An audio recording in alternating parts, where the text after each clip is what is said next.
Et très clairement, ça n'a strictement rien à voir avec du féminisme et tout à voir avec du racisme.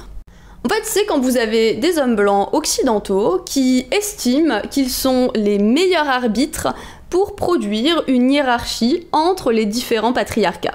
Parce que, effectivement, si le patriarcat est littéralement sur l'ensemble de la planète, il est vrai, effectivement, qu'il ne se manifeste pas partout exactement de la même manière.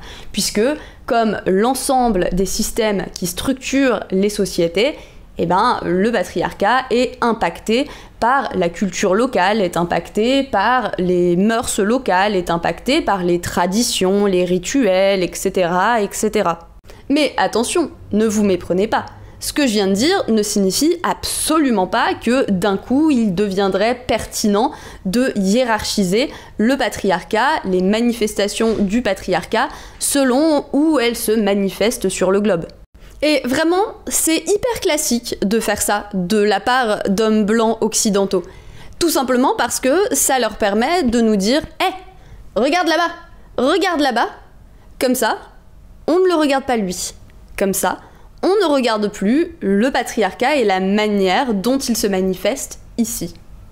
Et c'est aussi sur ce type de remarques, ce type de discours, que repose le fait que les droites, de manière globale, que ce soit les droites libérales ou que ce soit l'extrême droite, vont focus systématiquement leur intérêt exclusivement sur les quelques affaires de violences sexistes et sexuelles médiatisées qui vont concerner des personnes étrangères, et notamment, c'est ce qu'on voit actuellement suite au meurtre de Philippines, où l'extrême droite instrumentalise largement la question des violences sexistes et sexuelles dans le but de pousser un projet politique raciste, dans le but de pousser un projet politique anti-immigrationniste, mais absolument pas dans le but de pousser un projet de lutte contre la culture du viol, contre les violences sexistes et sexuelles, contre les féminicides.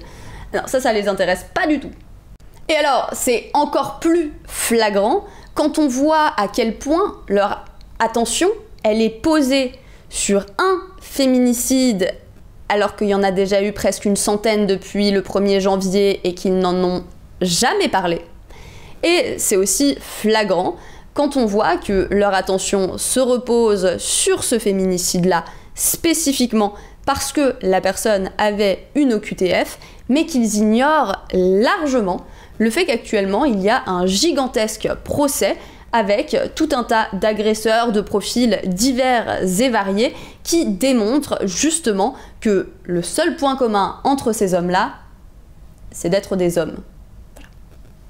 Et le procès que j'évoque, c'est évidemment le procès de Dominique Pellicot et des dizaines de violeurs à qui il a permis de violer sa femme. De manière générale, lorsque les droites traitent des violences sexistes et sexuelles, la plupart du temps, ce n'est pas pour traiter des violences sexistes et sexuelles, c'est pour les utiliser afin de traiter d'autres sujets qui les arrangent dans le fait de mener et de pousser leurs projets politiques. C'est de la pure et simple instrumentalisation, et ce qui est absolument tragique, c'est qu'aujourd'hui, la gauche est largement perméable à ce type d'instrumentalisation, parce qu'on a bien vu que tout un tas de personnalités politiques de gauche se sont également exprimées sur l'affaire Philippines, et ne s'était jamais exprimé sur aucun des féminicides au préalable, ou ne s'était jamais exprimé sur l'affaire Pellicot, qui a été certes très médiatisée, mais qui a été largement ignorée par les personnalités politiques.